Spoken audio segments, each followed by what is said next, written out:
y tener los fundamentos para hacer eso. Yo he querido, pues inicialmente siempre hago una pequeña introducción para dar una visión realista de lo que es la energía solar, para no, digamos, meternos mentiras, ¿sí? Respecto a las posibilidades que tiene este tipo de energía.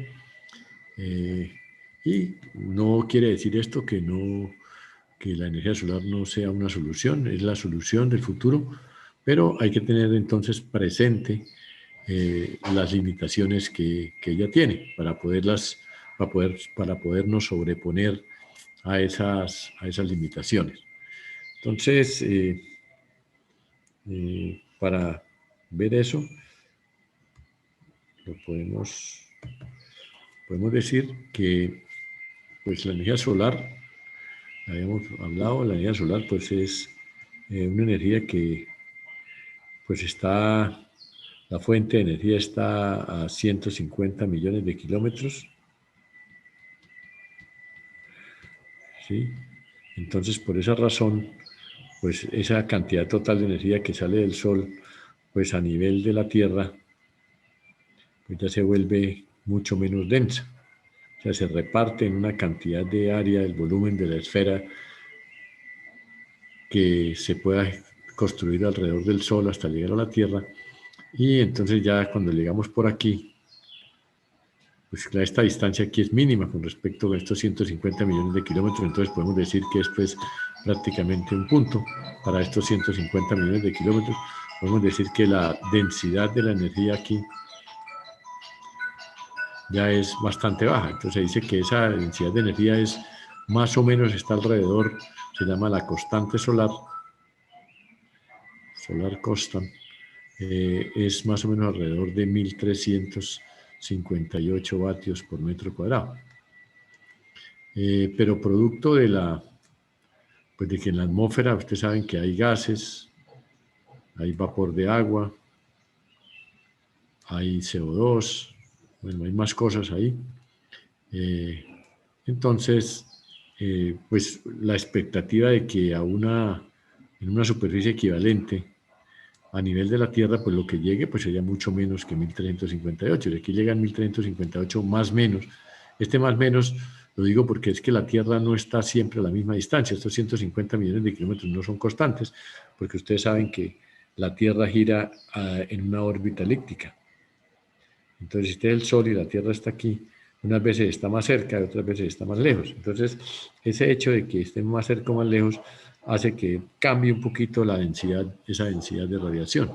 Pero bueno, eso no es una cosa mayor y en promedio pues es ese valor, y ya digamos a nivel de la Tierra pues podríamos esperar un valor digamos de 500 hasta 700, 800 si está muy bueno vatios por metro cuadrado si está muy bueno el sol.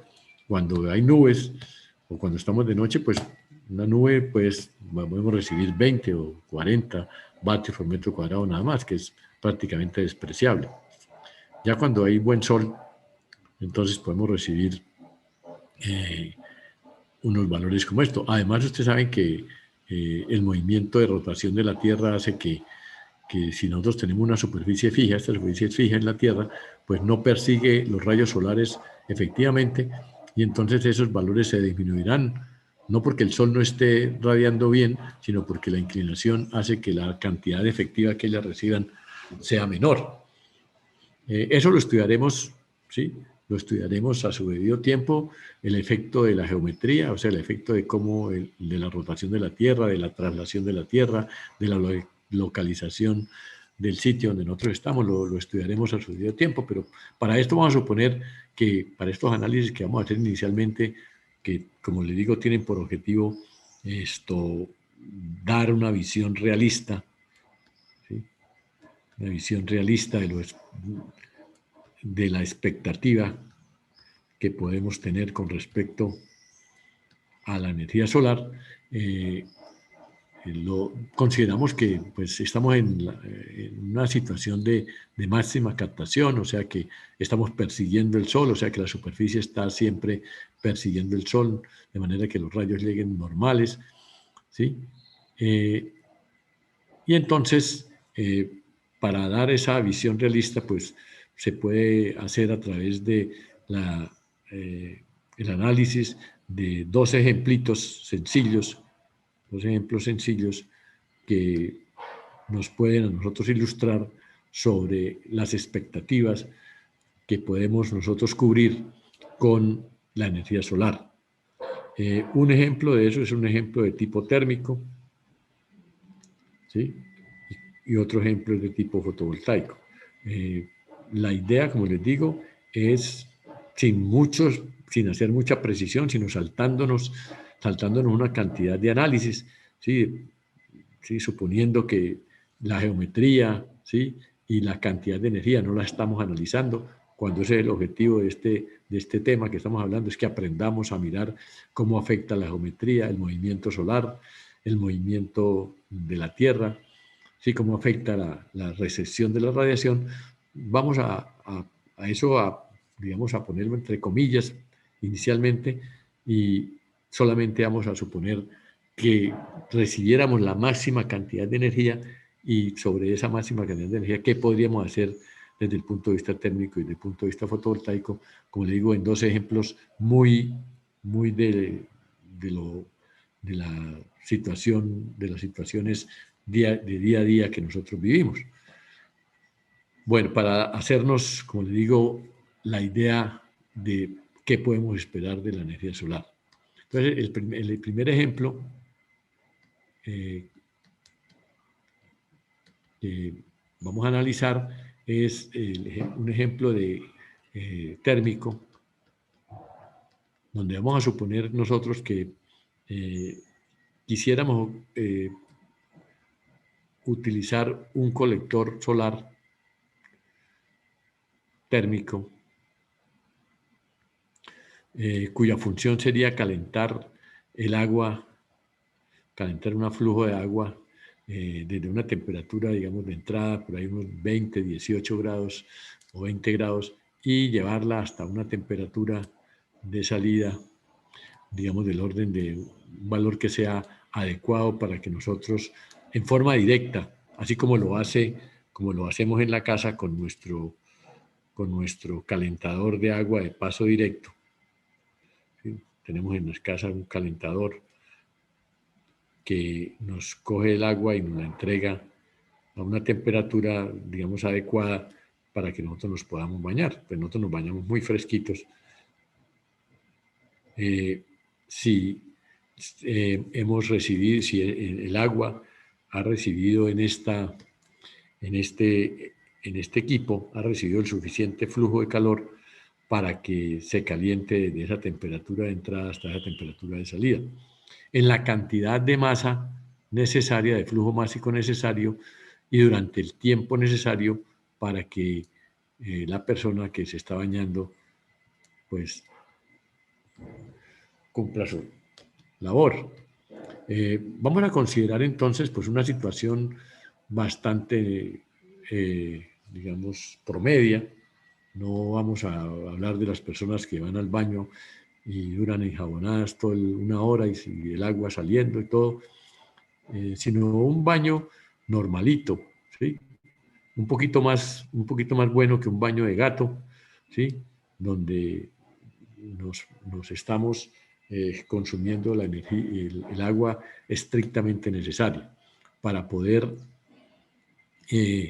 esto bañarnos adecuadamente. Esa cantidad de masa de agua en kilogramos, pues será el producto del flujo másico que nosotros pongamos acá por el tiempo que nosotros duremos bañándonos. Nosotros tenemos el flujo que va saliendo aquí del chorro durante un tiempo, y entonces lo que tenemos es que estimar, podemos estimar fácilmente estos dos valores, ¿no? Nosotros podemos estimar fácilmente, si nosotros quisiéramos, si nosotros no tapáramos el caño aquí y recogiéramos allá y midiéramos el agua, sí, que nos bañáramos, todo el agua que salió, esa fue la misma que recogimos, así con jabón aquí, pues podríamos decir, ¿qué esperaríamos nosotros que fuera la cantidad de agua que es buena, digamos, para un baño normal?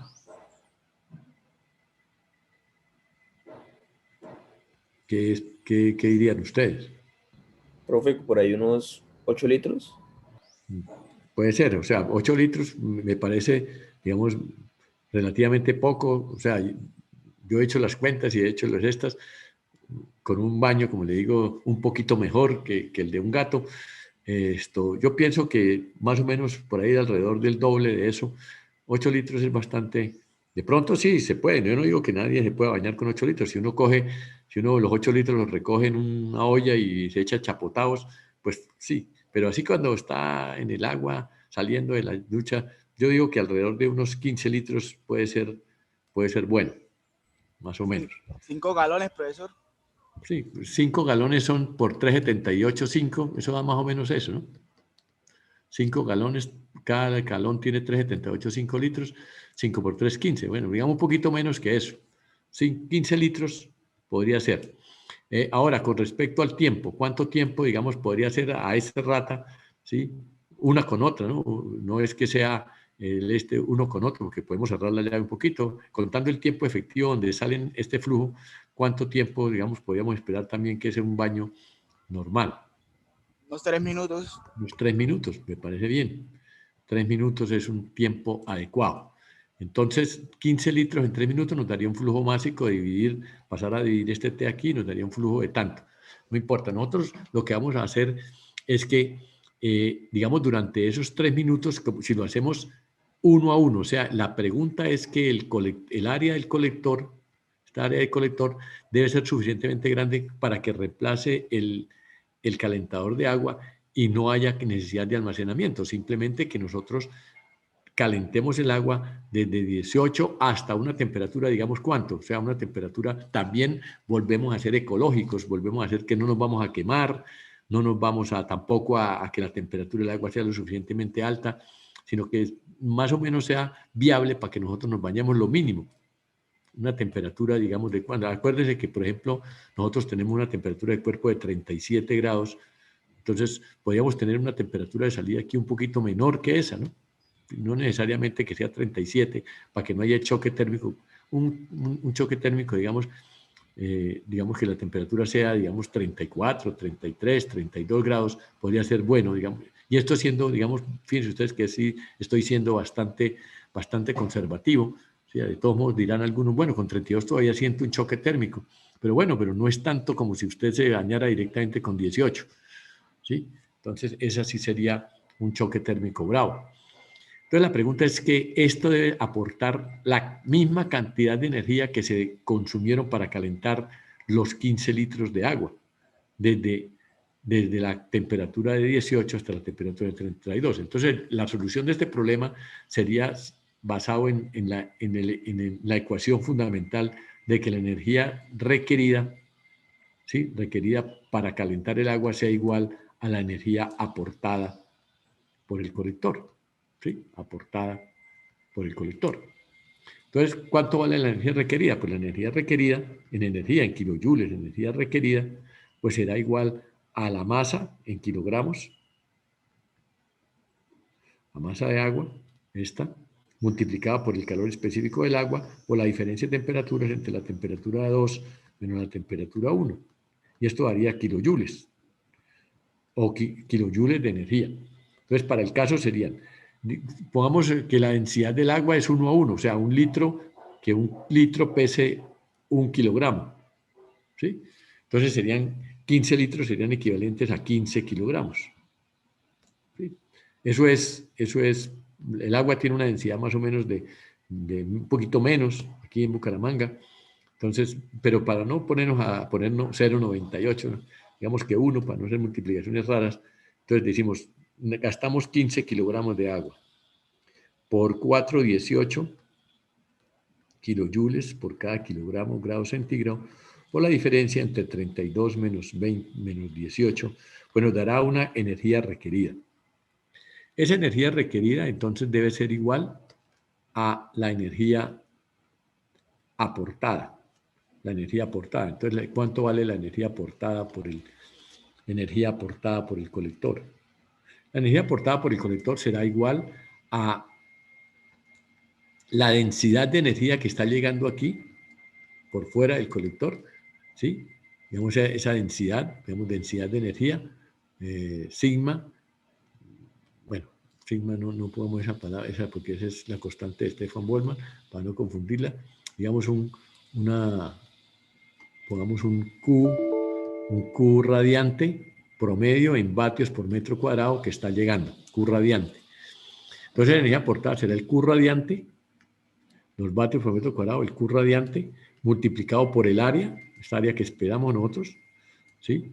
Nos daría la energía que está llegando, pero este colector no la convierte totalmente, esta es la energía absoluta máxima. De esa hay una parte que se pierde, ¿sí?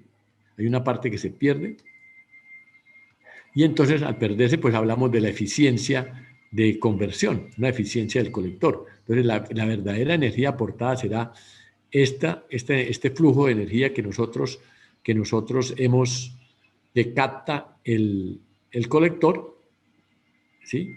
Esto serían vatios, porque esto serían vatios por metro cuadrado, por el área que son metros cuadrados, la eficiencia no tiene unidades, entonces nos quedan vatios, entonces tenemos que multiplicar por el tiempo para convertirla en segundos, para convertirla en kilojoules, ¿sí? Que esta es la unidad que estamos aquí, energía, estamos hablando de energía, no de flujo de energía.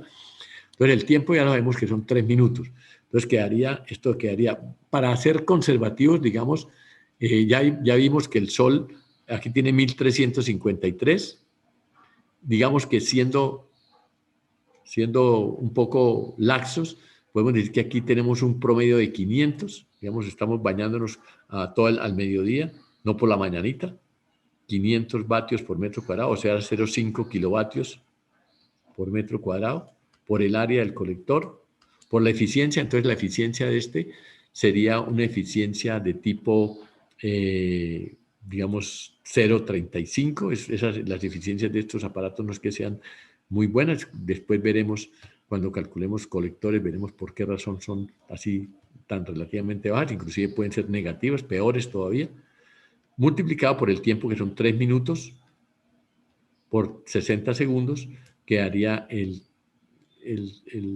tiempo de este flujo está pasando por ahí. Si nosotros igualamos entonces este con este, pues nos queda una sola incógnita, que es el área del colector, y que la podemos resolver entonces con el IES de una manera sencilla, rápida. Entonces, tenemos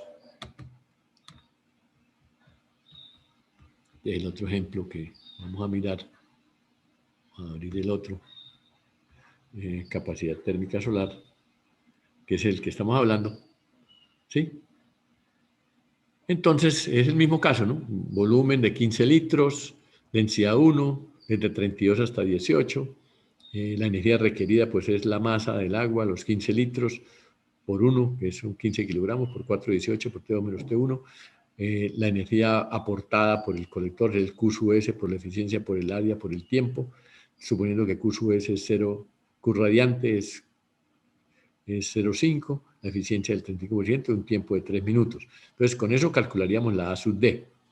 Vamos a mirar entonces esa A sub D, cuánto nos da, pero vamos a mirar que de pronto esa A sub D nos da muy grande, vamos a mirar que nos da muy grande, entonces hay una opción alternativa, que es lo que se hacen en las casas. Cuando ustedes han visto los sistemas solares en las casas, si han tenido esa, digamos, inquietud de mirar antes eso, pues han visto que los sistemas solares no solamente son del tipo de los que hemos visto acá, o sea, de paso directo, ¿sí? De este paso directo, sino que los colectores solares, los sistemas solares en las casas, pues son tipo distinto, o sea, hay un tanque de almacenamiento, y el colector se pone aquí, y entonces el colector pues alimenta esto, y esto alimenta aquí se alimenta a donde está el baño, pero no se alimenta del colector, sino se alimenta perdón, que hay una recirculación y se alimenta, digamos, del tanque, se alimenta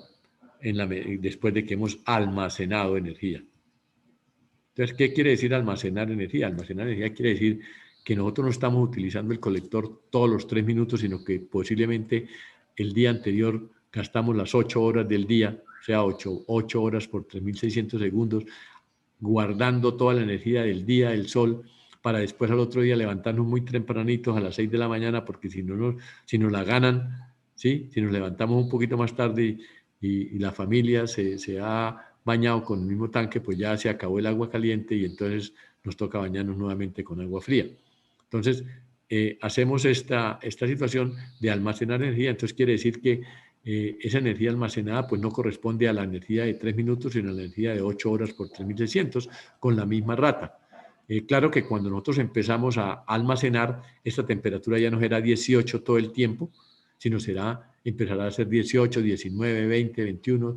Entonces, en la medida que esta temperatura suba, vamos a mirar después que eso disminuye la eficiencia de este colector, porque entre más caliente entre el agua, más pérdidas.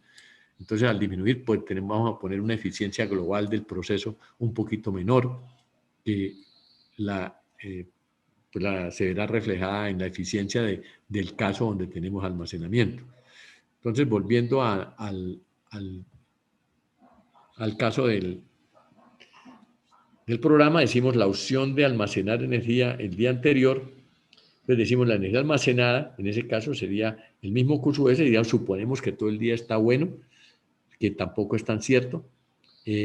La eficiencia 1, pues ya es un poquito menor, aquí 35%, aquí solamente el 30%, porque como les digo, entre más caliente esté el agua, menos efectivo es el colector. Con el área, ahora el área de ese colector, ¿cuál sería? En 8 horas, almacenando 8 horas a 3600 segundos por hora. Entonces, aquí la energía almacenada también es la misma energía requerida, que esa sí es la misma para los dos casos, para el baño.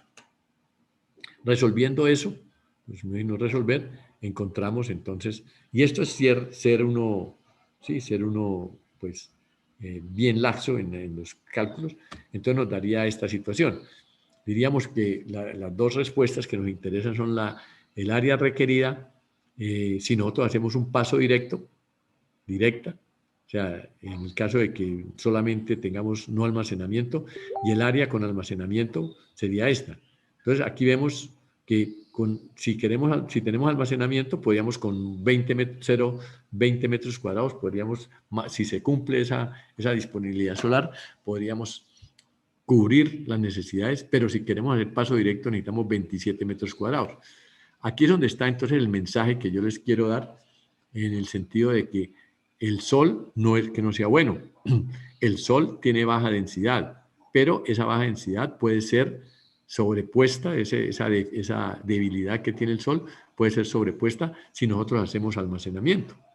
Si nosotros almacenamos, podemos entonces tener requerimientos de área más pequeños, pero ¿a costa de qué? De tiempo, a costa de tiempo, a costa de que nos toca almacenar durante 8 horas, sí, porque los baños de todos modos nadie dura bañándose todo el día. Uno se baña en 3 minutos, 4 minutos y ya. Entonces son consumos instantáneos y tenemos todo el resto del día para almacenar. Entonces ese almacenamiento puede ser útil. La respuesta, la solución de de la utilización de la energía solar es esa, almacenar. O la otra opción es poner área. ¿Sí? Si ponemos 27 metros cuadrados, que ponerlo en una casa, un colector solar de esos vale a más de $1.000.000 el metro cuadrado, más. Entonces sería una inversión de 30, 40 millones, nadie la hace para poner 27 metros cuadrados o 30 metros cuadrados de área, y entonces no, para hacer paso directo, entonces por eso no es, y tendríamos que bañarnos a la hora en donde el sol está todo timbal. Si nos levantamos a las 6 de la mañana no hay sol, entonces no nos sirven los 27 metros cuadrados, tocaría bañarnos al mediodía. La solución entonces está en esas dos opciones, o sea, el sol es poco denso, tiene esa debilidad, pero el problema del sol tiene solución.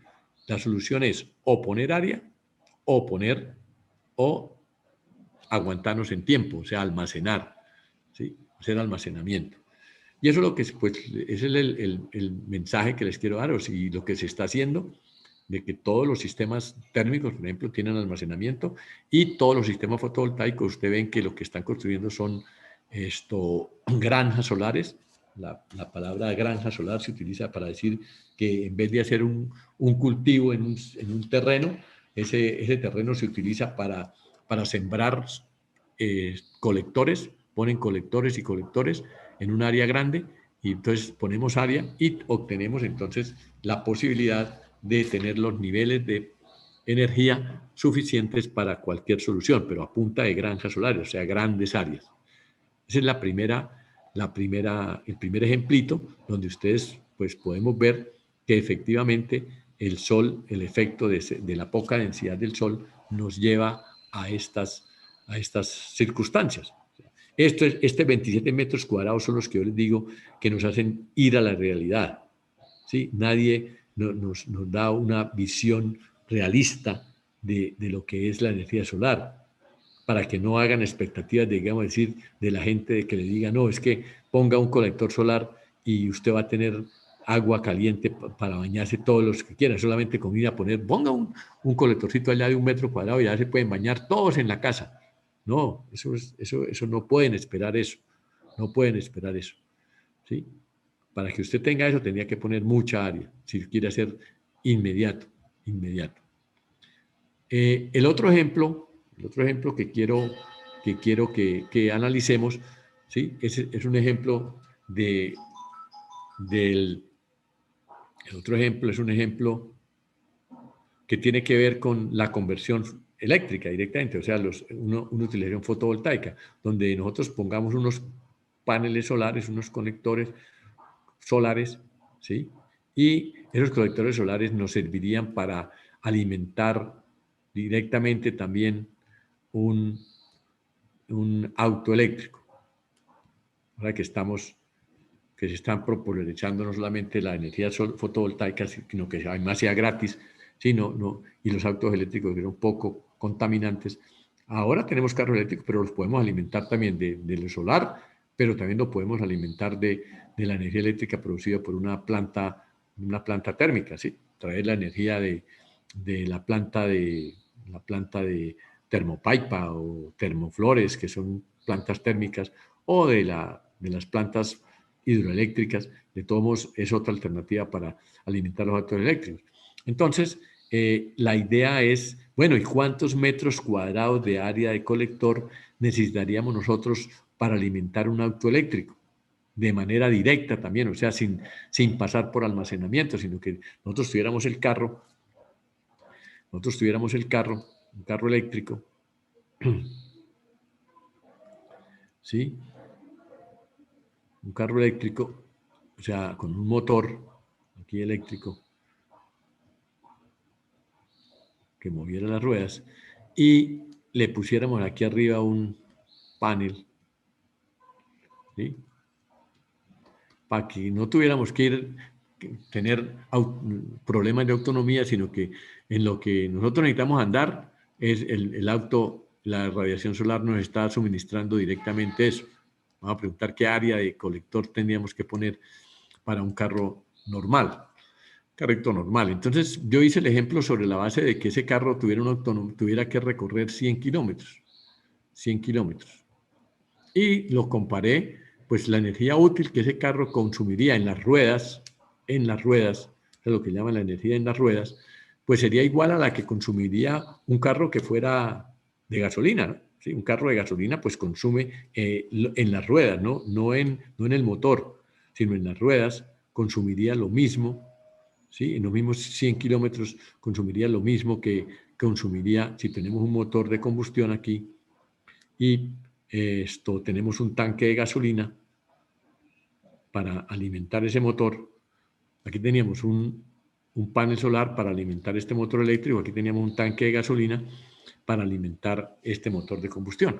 Entonces, la energía que nosotros tenemos en el tanque de gasolina es la que consumamos, sería la energía total térmica que nosotros consumamos, y aquí habrá una energía aportada, una energía total eléctrica que tiene que suministrar esta panel fotovoltaico para dar la energía útil que está aquí en las ruedas y que es igual en ambos casos. Sí, porque la energía útil para recorrer los 100 kilómetros es la misma. ¿Sí? Suponemos que los carros tienen el mismo perfil aerodinámico, la misma de chofer que maneja lo mismo, ¿sí? La velocidad y todo para las fuerzas de fricción y todo. Entonces decimos que la energía útil es la misma, pero la diferencia entre estas dos es que la energía útil aquí es igual a la energía total, ¿sí?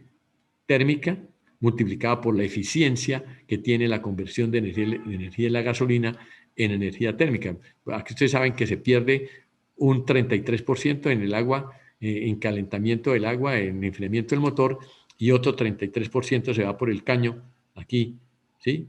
Y solamente quedan 33% que es el que se utiliza útil, más o menos. Entonces decimos que esto es por el 33%. O sea, la energía útil es el 36% de la energía contenida en la gasolina.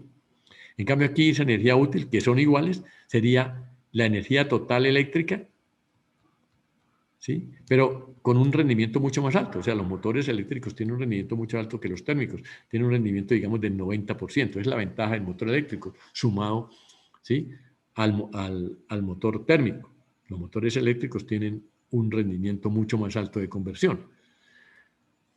Aquí les diría que, como vamos a demostrar que esta área es demasiado grande, pues ustedes saben que esto no es posible. Vamos a ver que esto no es posible. Entonces los carros eléctricos por eso tienen que tener todo un conjunto de baterías para resolver ese problema, o sea, almacenar la energía.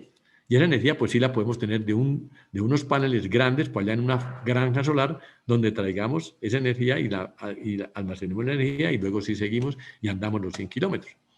Bueno, entonces, ¿cuánto vale esta energía total térmica? Pues es muy fácil. Supongamos que tenemos 100 kilómetros, un carro normal, ¿sí?, para dar valores. Ustedes más o menos, ¿qué idea, cuántos litros de gasolina nos consumiríamos nosotros para 100 kilómetros en un carro normal? ¿Cuántos más o menos tienen usted idea? ¿Qué podría decir? Hay muchos, hay carros buenos, hay carros malos, ¿no? Pero más o menos en promedio, ¿qué diríamos? ¿Cuántos litros?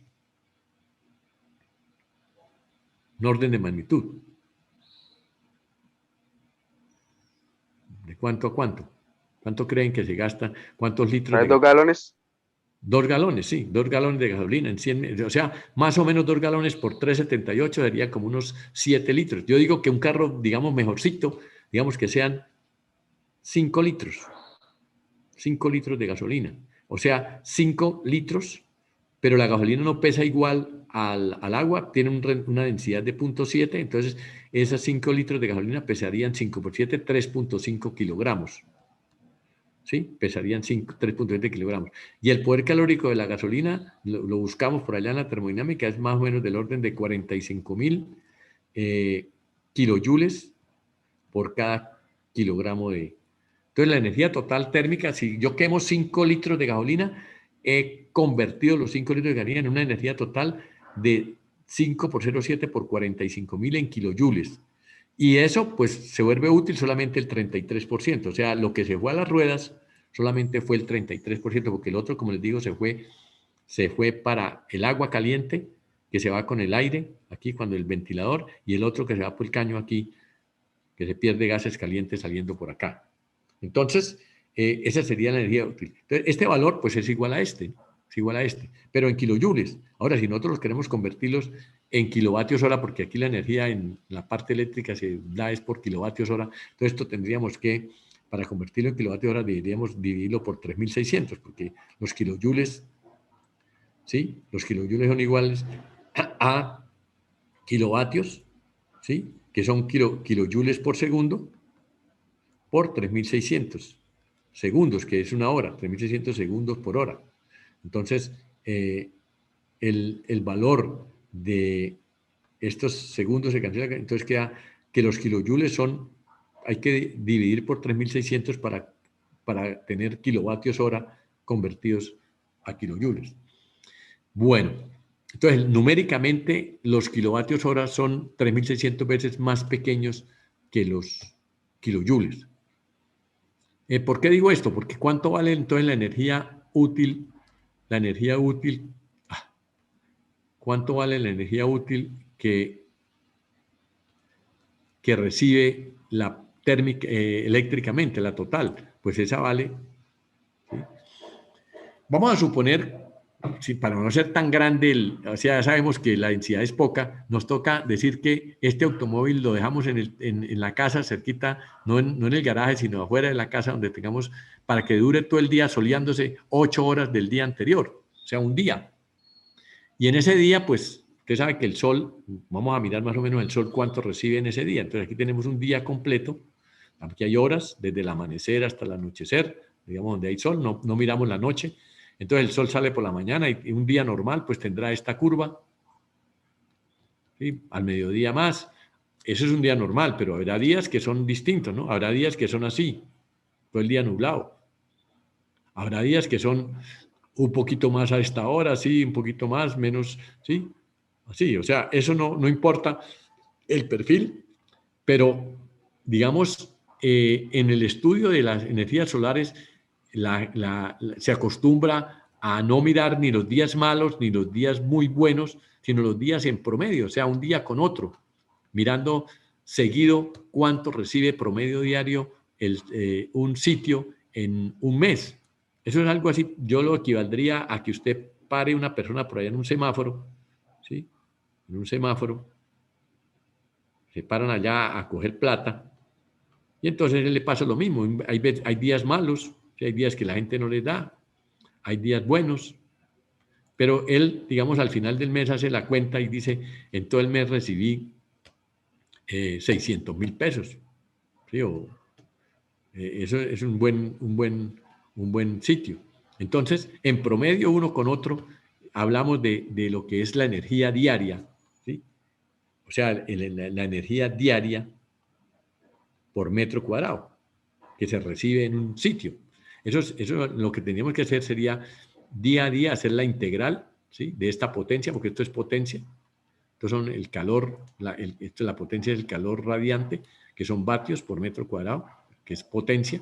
Si integramos ese calor radiante en el día, nos da entonces la integral de QR por DT entre el amanecer y el anochecer, nos da la energía diaria. Y entonces esa energía diaria ya está tabulada por los institutos meteorológicos y depende del sitio y depende depende de muchos factores. Eso depende de si estamos en la costa, si estamos a nivel del mar, si estamos en altura, si el sitio es nublado, si el sitio está cerca, si estamos en una ciudad o estamos en un pueblo, ¿sí? Porque en los pueblos hay menos carros, hay menos contaminación, el aire atmosférico está menos contaminado. Ese dato lo tenemos que buscar por medición. Y ya el IDEAM, por ejemplo, nos da esos datos. ¿Sí? Hay mal que bien, pero nos los da. Y se estima más o menos que, digamos, aquí en Colombia, si nosotros miramos aquí el mapa de Colombia, entonces habrá sitios buenos. Por ejemplo, ustedes van para la costa, son sitios, digamos, donde lo pintan de rojo, porque toda esta zona, digamos, sobre todo La Guajira, son sitios buenos.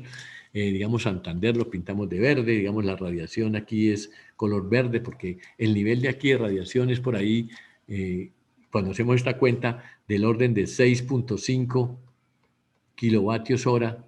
¿Sí? Acuérdense, por eso yo hablo de kilovatios hora, no de kilojoules, kilovatios hora por metro cuadrado en un día. O sea, esa es la radiación que medida nos puede dar. Bucaramanga está por ahí por el orden, digamos, de 4. En un mes bueno, 4 kilovatios hora por metro cuadrado por día. ¿Sí? Es un buen dato. Entonces, si yo digo, si yo este panel lo pongo un día completo a recibir energía, entonces ¿cuánto recibirá? Pues recibirá los 4 kilovatios hora por metro cuadrado por día, ¿sí? ¿Sí? ¿Por qué? Por los metros cuadrados que yo necesite de área, el área que tenga que ponerle, entonces estos metros cuadrados se van con estos metros cuadrados y me quedarán kilovatios hora por día. El día, pues es el día que yo almacené por el 90%. ¿Sí? De esa energía que yo produje, yo pude convertirla en el motor el 90% de esa energía. Entonces, aquí la única, como este valor es igual, esta energía útil es igual a esta energía útil, que aquí tenemos puros números, ya tenemos el dato, pues simplemente al igualarlo podemos despejar cuál sería el área requerida para... acuérdense que de todos modos, poniendo esta energía no en kilojoules, sino convirtiéndola en dividiéndola por 3.600 para poderla convertir también en kilovatios hora. O sea, que igualamos kilovatios hora con kilovatios hora, no kilovatios hora aquí con kilojoules o kilojoules con kilovatios hora. Entonces, ya haciendo eso, nos vamos a mirar el otro ejercicio, que es la fotovoltaica, que como les dije es los datos para un automóvil de combustión interna encendido por chispa que consume 5 litros que energía total pues son unos 5 litros en peso, multiplicado por la densidad, por el poder calórico, nos da el consumo total de energía, que fue lo que hicimos, a un poder calórico de 45.000 y dividido por 3.600 para convertirlos en kilovatios hora, para poder comparar kilovatios hora con kilovatios hora. Y con un rendimiento de eficiencia útil del 35% en la eficiencia de un motor típico de combustión. Ahora, el dato del automóvil eléctrico. Entonces, la eficiencia del automóvil eléctrico es 90%.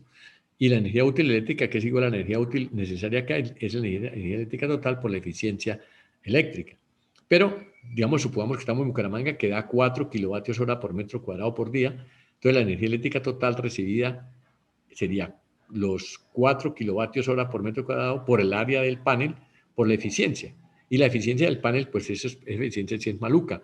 Los paneles convierten solamente el 16. No confundamos la conversión de la energía que le llega al motor, que es el 90% en energía útil, que la conversión de la energía solar en un panel en energía eléctrica, que son dos pasos, sol a eléctrica y eléctrica a útil. Entonces, esa eficiencia del panel es del orden del 16%. Si nosotros reemplazamos esto y resolvemos, entonces nos va a dar el área del panel. Entonces vemos que el área del panel necesita 26 metros cuadrados de panel, y eso, 26 metros cuadrados de panel, cuando nosotros queremos que ese panel el día anterior lo hemos cargado todo el día, nosotros nos hemos cargado todo el día. Si nosotros dijéramos 1 a 1, sería, mejor dicho, un mundo, dicho, miles de metros cuadrados para poder convertir eso. Entonces no hay manera. O sea, usted ve que un motor, el sol no es capaz de dar 1 a 1 la energía que necesita un carrito para poder andar. Nos toca hacer lo que llamamos área, poner área y tiempo. Allá ahí nos toca poner área y tiempo, todo el día cargando, área y almacenamiento, ¿sí? O sea que las granjas solares pues tienen esa condición de que allá se puede coger, tienen grandes áreas y esa energía pues o se consume o se almacena. Y se almacena para poderla utilizar después. Bien, entonces esto es lo que yo quería, digamos, de una manera así muy superficial, pero que nos da ideas de lo que es poner el sol en su forma realista. No es que, digamos, el sol nos va a resolver lo mismo que nos resuelve la gasolina. O sea, usted fíjese que la gasolina o lo que hemos visto, un tanquecito de gasolina, sí no necesitamos más. Llenamos el tanque y andamos. Pero aquí el sol no podemos, aquí tenemos que poner un colector de 28 metros cuadrados y guardarlo todo el día anterior cargándolo para poder hacer el viajecito. Eso nadie se lo aguanta. Entonces, por eso la energía eléctrica, la energía fotovoltaica no va a reemplazar el tanque de gasolina. No es imposible porque el contenido energético de la gasolina son 45.000 kilojoules, eso es mucho. La gasolina sí es capaz de ser una bomba atómica comparado con la energía que tiene, la poquita densidad que tiene el sol. Pero todo eso tiene solución, o sea, la solución es área. Entonces, en este caso es poner área, hacer granjas solares, que es lo que en Colombia se está haciendo en este momento, poner área. Y no despreciar el sol. ¿Sí? El sol está ahí, no hay que despreciarlo. Es buscarle el ladito para poderlo utilizar bien. Y en el caso, las dos soluciones la solución para el sol son o el área o almacenamiento. Entonces la AA. Esta AA nos lleva a poder utilizar el sol de manera práctica y no tener entonces problemas. Bien, listo. Entonces, ¿algún comentario, alguna cosa que les inquiete de esto? Profe, de aquí a mañana, entre una oferta de trabajo entre la industria de renovables y la industria petrolera, ¿usted cuál aconsejaría? Ay, Dios mío. Pues yo, digamos, para una persona, digamos, recién salida, ¿sí? Es para una persona recién salida de la universidad, una oferta para una persona recién salida.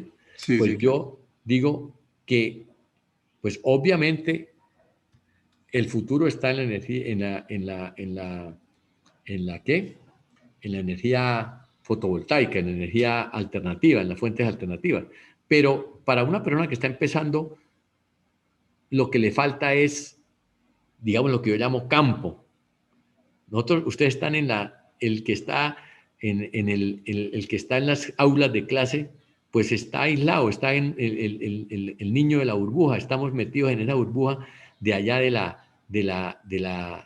las aulas de clase, y esa burbuja no nos ha permitido mirar la realidad como es, ¿sí? O sea, al estudiante, a todos nosotros, desde que empezamos nos falta campo, y campo quiere decir la práctica, ¿sí? Porque acá en la universidad nos creemos todo, ¿sí? Nosotros nos creemos todo, ¿verdad? Somos tan orgullosos que hacemos cálculos, ¿sí? Eso somos, sabemos en matemáticas, hacemos programas en MATLAB, en Simulink, y más adelante que hacemos programas en CFD y hacemos programas en ANSYS y todas esas cosas, y nos las creemos todas. Nosotros nos creemos todo esto que hacemos, dice, eso es lo perfecto. Y resulta que eso, pues sí, eso sirve, eso es bueno, pero a eso le falta realidad, a todo esto le falta realidad. Y entonces uno cuando uno sale necesita eso, necesita un contacto con la realidad. Y el contacto con la realidad puede ser en cualquiera de los dos, porque la realidad, sí, encontrarse con una situación en campo petrolero, o encontrarse con una situación en el campo energético, pues eso es realidad, usted va a aprender. Lógicamente, yo les digo que lo petrolero pues tiene la otra connotación, que es la connotación, digamos, ¿cómo le decimos? La persona, su moral o su ética, decir, a mí no me siento bien, ¿sí? Siguiendo colaborando con la contaminación ambiental. Entonces ya entra en juego otro factor adicional a lo que es el aprendizaje, ¿sí? Entonces, si usted le mete su ética, entonces usted va a hacer su QFD ahí y dice, no, me voy para este. Pero si usted, digamos, aunque eso no quiere decir que porque usted se va a trabajar ya no sea ético, simplemente si a usted lo ve que esto es una transición y después se pasará aquí, eso será viable. Entonces, eso ya, entonces con esos argumentos, pues usted puede tomar la decisión, ¿sí? Yo no voy a meterme ahí a decir, pero pues desde el punto de vista digamos, del pensamiento que tengan ciertas personas, pues son incapaces de ir a trabajar al campo petrolero. Hay algunas que no. Yo conozco, por ejemplo, para no hablar de esto, mi hija, por ejemplo, que fue ingeniera química y todo, y no fue capaz de trabajar, aunque sea en ingeniería química, le ofrecieron, no fue capaz. Ella se fue por este lado y se especializó en cosas de energía solar y de celdas de perovskita y todas las cosas, pero eso hay gente que no es capaz. Otra gente que sí, o sea, el campo, y esto no es que sea malo, o sea, la experiencia, salir de la burbuja, ir al campo, eso es muy, muy útil, porque usted aquí se da cuenta de muchas cosas y ya después tomará decisiones.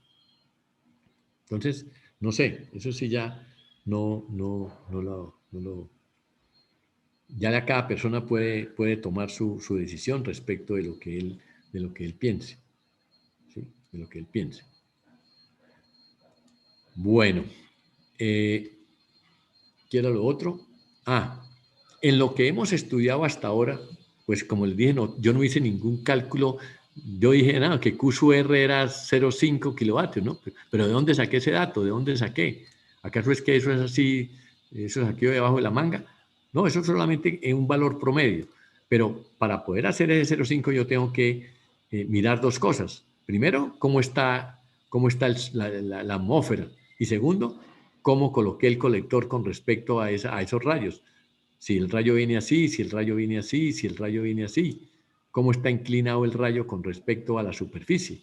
Tengo una superficie y entonces esta superficie tiene su normal, y entonces cómo viene el rayo con respecto a esa superficie. Entonces se dan cuenta que si ese rayo viene por aquí con 90 grados con respecto a la normal, pues no sirve para un carajo, porque lo que está haciendo es pasando ahí derecho y no está haciendo ningún efecto térmico. Nada, eso no sirve para nada. Y si el rayo viene por aquí, que también es válido, ¿sí? Puede pasar eso. que usted ponga un rayo en un momento dado y el rayo y la superficie la tenga de esa manera, que tenga más de 90, pues menos. No quiere decir que no haya sol. Lo que quiere decir es que usted no puso los colectores de manera que, me explico, usted por ejemplo tiene su casa, una casa y usted tiene que el sol está por aquí, por este lado, viene, a las 9 de la mañana, ¿sí? Y usted puso el colector aquí, ¿sí? Esta es la normal al sol. Entonces, ¿cuánto ángulo está formando? Y pongámosle más inclinado, o sea, porque me perdí, me escañé un poquito aquí con la dirección. Digamos que el sol venga todavía más, venga así. Entonces, usted se da cuenta de que pues el sol está cayendo sobre este lado de esta agua de la casa, pero sobre esta, mire usted, si usted pone aquí y este es el rayo, pues usted está formando más de 90 grados. No quiere decir que no haya sol, simplemente que esta superficie no está recibiendo. Si usted lo colocara su colector aquí, sí recibiría. ¿Sí? Entonces no quiere decir que porque sea más de 90 grados que no existe el sol. Es que la superficie no la coloqué para que reciba. Entonces, esa situación de estudiar cómo es la dirección de los rayos solares con respecto a la normal a la superficie, nosotros le llamamos la geometría solar. Geometría solar. Entonces, para poder yo saber cuál es la efectividad del rayo solar con respecto a la superficie, a la normal a la superficie, que es la que me determina a mí exactamente cuánto es lo efectivo que es, ¿sí? Si este ángulo lo llamo teta, teta, ¿sí? Este ángulo que forma el rayo con la normal, lo llamo teta, ¿sí? Yo lo llamo teta, pues el valor efectivo será la intensidad de radiación de rayo aquí, I sub B, por el coseno de teta. Entonces usted da cuenta, si teta es 90 grados, el coseno de 90, ¿cuánto es? El coseno de 90 es 0, entonces esto se vuelve 0. Y si es mayor que 90, pues no quiere decir que el coseno de 90 da negativo, entonces esto tampoco sirve. Si el coseno es menor que 90, pues entonces si es 45 o es 10, pues ahí sí vale, porque vale 0,8 o 0,7, 0,707. Algo se le pesca a eso. Entonces nosotros debemos aprender, primero que todo, a saber cuál es la inclinación de los rayos solares con respecto a la superficie que estamos, nuestro colector. Eso se llama análisis de la geometría solar. Ese análisis, pues es un análisis que, pues, tiene su complicación porque el Sol tiene tres movimientos, o tiene tres factores principales, ¿sí? Con respecto a una superficie horizontal y más factores si es sobre una superficie inclinada. Entonces el Sol tiene muchos factores que hacen cambiar este ángulo teta, ¿sí? Entonces hay muchos factores. ¿Por qué? Porque la Tierra rota, ¿sí? La Tierra gira, porque la Tierra se desplaza alrededor del Sol, porque la Tierra, el punto donde yo estoy analizando, no es el Ecuador, sino estoy por allá en Nueva York. Entonces, todos esos factores hay que tenerlos en cuenta. Entonces, hay que aprender. Ellos determinan un cierto efecto sobre este ángulo. Ese factor, ¿sí? Ahora, la superficie puede ser una superficie horizontal o puede ser una superficie inclinada, o sea, una pared de una casa o puede ser el techo de una casa. Usted puede tener el rayo solar aquí, mire, usted puede tener el rayo solar este. Mire que este rayo solar es casi normal a esta superficie, casi, pero es casi tangente a esta. Entonces, puede que sea muy bueno con la pared, pero malo con el techo. ¿Sí? Entonces, y es el mismo sol, es el mismo sol. Entonces, nosotros tenemos que tener en cuenta ese efecto de la inclinación. Y fuera de eso, no es lo mismo esta pared, que es la pared, digamos, que está mirando para el sur, que esta pared que está mirando para el norte. Porque esta pared que está mirando para el norte no recibe sol. ¿Sí? Esta pared que está aquí en el norte no recibe sol. Entonces, hay muchos factores. Entonces, decimos, el ángulo teta es una función de muchas cosas. Es una función de la hora, ¿sí? La rotación, es función de la latitud, de dónde esté el sitio, de dónde está parado, es función de la época del año, ¿sí? Cuando esto dura 365 días dando vueltas, entonces del día del año, que eso tiene que estipularse, el del día del año, es función del beta y es función de la orientación, o sea, si está en el norte o si está en el sur, ¿sí? Orientación de la pared. Entonces, fíjate que son 1, 2, 3, 4, 5 factores que hay que tener en cuenta. Entonces, para poder estudiar eso, pues tenemos que matar estos dos primeros. O sea, para que sea más fácil, decimos, vamos a quitarle el peso a beta y vamos a quitarle el peso y vamos a poner una superficie horizontal. Las superficies horizontales no tienen nada que ver con estos dos términos, porque una superficie horizontal no tiene orientación. Le da lo mismo el sur que el norte, ¿sí? Porque es horizontal. Y beta vale 0. Entonces, si nosotros le quitamos esto, para empezar, pues solamente tenemos que ver con estas tres cosas, que es la hora, la latitud y la época del año, el día del año. ¿Cómo es la cosa? Entonces, eso sería lo que vamos a empezar a estudiar. Pero ya se nos acabó el tiempo. Entonces, en la próxima clase veremos eso. Empezamos con eso. ¿Listo? Hasta luego, profe. Bueno, hasta luego, que estén bien. Ya, profe. Chao.